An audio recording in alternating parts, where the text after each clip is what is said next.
Hello नमस्कार विद्यार्थी मित्रांनो, मी तुम्हाला आज काही अलंकारिक शब्द सांगणार आहे। मी माझं जर ऐकलं तर तुम्ही कधीच विसरणार नाहीत।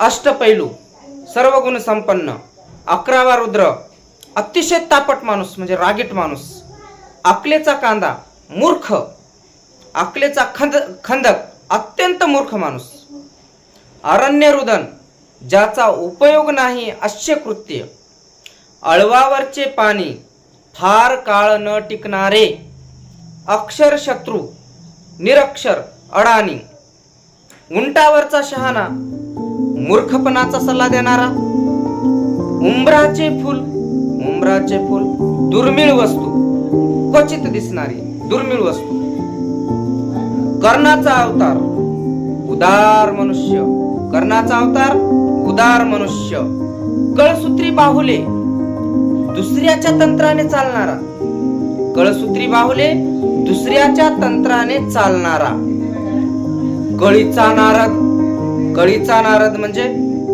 कळ लावणारा, काडी पहिलवान, काडी पहिलवान म्हणजे हडकुळा, हडकुळा, हडकुळा, सडपातळ, त्याला म्हणतात काडी पहिलवान। पण काडी पहिलवान असा नसतो, काडी पहिलवान असा असतो।